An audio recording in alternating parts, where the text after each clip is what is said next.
Hey everybody, this is Perch, and answering a question. I was having a chat with a friend who's a writer. You would know, creator writer. No, hasn't been somebody on the channel, but one of these days, he will be on the channel, and we'll do an interview. And it's like just stop worrying that your buddies are going to be upset with you, because nobody's upset with anything. Well, that's the understatement of the year, but not on this channel. People don't get upset over that. It doesn't happen. But the question is basic. It's an interesting one, and you're going to have a gut reaction. I think you, the listener, will have a gut reaction to this. But stick with it for a little bit. Don't just trust that gut reaction. The question is basically, hey, on your videos you say that creators, publishers should listen and pay attention to customer feedback and customer issues, things that are causing the customer problems with the comic. But what if we don't? What if I don't? What if we don't agree with the criticism? What if we don't agree? So how are we supposed to listen to it when we don't agree, or we think the very premise that the complaint is coming from is wrong? So it's an interesting question. I'm going to take it again. The gut reaction I think a lot of people would have, and it's what you're kind of tempted to say is, well, you can disagree, but if the customer's paying the money, you have to pay attention to who's paying you the money. And that's not a wrong answer either, but it doesn't really get us anywhere. It should, but it doesn't. Because you're not winning any hearts and minds. And this is one of the areas where a lot of people who complain about comics and complain about what's going on, there's a certain pragmatism that I wish more people would have. Because it's like, well, it should be this way. And that sounds nice, but it's not. I was doing some consulting work like 10 years ago, and I remember being very frustrated at a situation that was going on and saying, they just should realize, was kind of my point. And it's like, I was working with an older and wiser person at the time who's like, you're right, they should. They don't. So in order to break this logjam, we're going to have to look for a different answer, because, we can't just sit here and go, well, you should realize forever. It's like nobody's going to make any progress. We're going to be stuck. And that benefits nobody. It doesn't benefit us because we don't get a bill. And if we don't bill, we don't get the money. So we can stand on principle here, but at the end of the day, nothing is going to change, and it's not going to help us. And that's a little bit kind of what goes on in this situation. A lot of those complaints, this argument of the customer is king, it's not a wrong argument, but it's clearly not winning the day. So, there has to be, in very pragmatic sense, a different way of breaking this loggerheads and moving things forward. So I want to draw an example, a parallel that is fairly, I think, innocuous. And it was in the mid-90s. And at the time, this is right before the big bust. And about less than a half a year before things really collapsed, everybody kind of knew it was going to collapse. You could feel it. There were some Image comics that were dramatically late. I think I want to say Deathblow was just ridiculously late. And then there were some titles coming out of the extreme arm of Image. It wasn't Youngblood, although Youngblood also was getting to be very late. But it was some of the others like Brigade and some of the other titles that were being solicited and advertised, but then, they were nowhere to be seen. And the retailers could smell that problems were coming. Meanwhile, Marvel and DC were diving into gimmicks. They were, you're getting foil covers and hollow covers. You're just getting all this kind of stuff. And all of it seemed very wasteful. And at the time, going to what was it at the time? It was a retailer summit. It wasn't Comics Pro yet. It was something else. And this was being discussed. And there were some representatives from Marvel, from DC, and I want to even say from Image that were present. And the conversation was, the customers aren't buying this stuff anymore. This stuff being some of the marketing, some of the hype that was coming out. Like this will be a important collector's edition, or you will not believe the shocking death. You've got to buy this one, or this anniversary issue is really important. You need to order big. Nobody was buying it. No, the customers were not going for it. And there's this moment in time where Marvel in particular, and this always sticks in my mind, and perhaps unfairly about Marvel, Marvel always felt like the company at the publisher level, at the rep level, that always seemed the least likely to accept, viewpoints that were different from their own. They like, but we're doing this.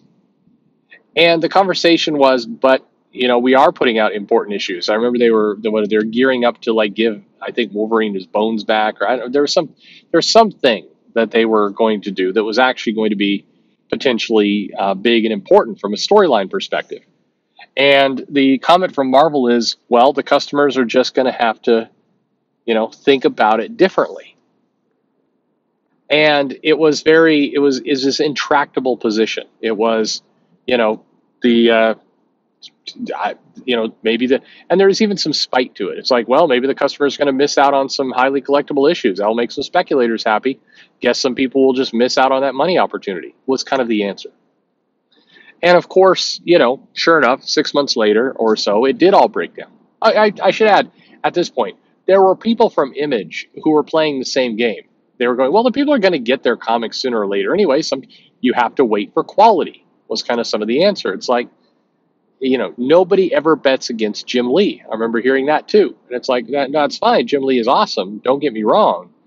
But, it doesn't really matter who the creator is. If the comic is a year plus late, people are just gonna nope out. They're not gonna go along for that ride.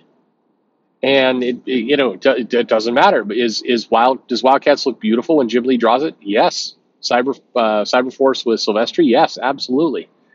These comics look great, but if they're not there to be sold, the love will grow distant. You can't get people excited over nothing, over something that doesn't exist. And so it was one of those cases where the fans will come around, or it's the children that are wrong. Kind of was the basic approach. And of course, it wasn't. The industry collapsed. It hurt a lot of people. It hurt retailers, hurt publishers. It set a lot of things backward, this bust that occurred in the 90s. And it was completely avoidable. Well, maybe not completely avoidable. It was largely avoidable. And so I bring up that story from the standpoint of, here we are today, and you're getting these complaints that are coming in about the art quality slipping, about disrespect of legacy characters. And the disrespect of legacy characters complaint comes in many different forms. Maybe it's there's a new model that they want to roll out that's more racially diverse or gender diverse, whatever it happens to be. And there's this feeling of, hey, you're disrespecting kind of the classics. You can, as a creator, and this is ultimately what I wrote back to the question I got. You can certainly, as a creator, ignore all that and say, well, I know better, and I'm going to take a chance that these complainers will be won over by my amazing story, by my great ideas, that I will win them over. That's an approach, and sometimes it works. Sometimes you are able to win them over. But I think the track record is probably less than half. I think it's a less than 50% chance, and probably even less than that, than you actually do win them over, certainly in comics. In comics, anytime a publisher has gone really hard at, they'll see the light. They tend to not. Customers tend to give up and not hang around for the long game if the long game is not appealing to them. They don't bother to stick with it. And I think that this is what's happening now in a lot of cases, where whether it's fair or not fair, and keep in mind, kind of like I mentioned earlier, whether the critique is fair or not fair is somewhat irrelevant. Not completely irrelevant, but somewhat irrelevant. The fact that you have that perception, the fact that there are these complaints, the fact that there is noise and discord around this topic means it's something that you usually have to address. Now, certainly you need to look at it and say, all right, is it two kind of random yokels out there screaming, or is it 20% of my comic audience? Any product company or company that's trying to remain in business will tell you that threshold of how much negative feedback can you just ignore typically sits around 5 to 10%. Now you might say 5 to 10%. I mean, who cares? I mean, that you can. Of course, you don't want to lose money, but 5 to 10% is not a huge number. If those people all went away, it wouldn't be catastrophic. The problem is of an audience, of a core customer base.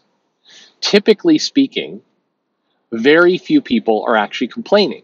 Most people just consume or they do not consume. And there's been metrics other places, but generally it's said that, like, if you're an airline and you send out a survey, how's our airline doing? You're lucky. In fact, you're ecstatic if you're getting 5% response. Just 5%. 5% of the people are filling out the survey and telling you what you're doing.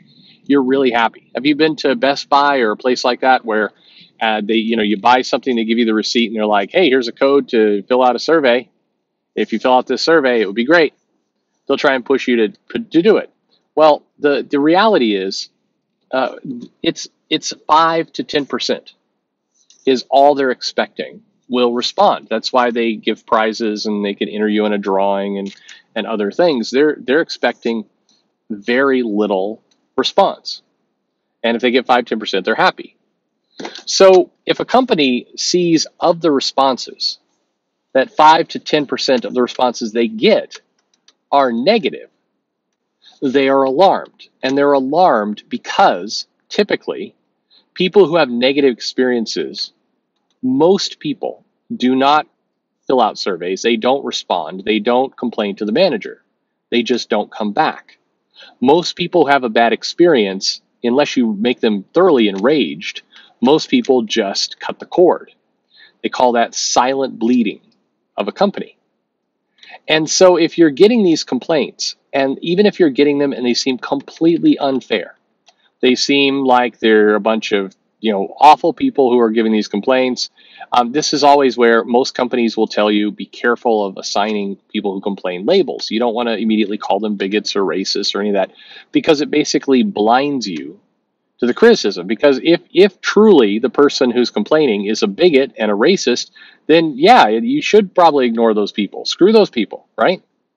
But if you label them too quick, you're apt to label people who are just angry about something into a term that is going to cause you to ignore them forever. You're going to completely write them off. And if you write off the person who is loudly complaining, you are also probably writing off a bunch of people who are part of the silent bleed, who are just leaving and not telling you.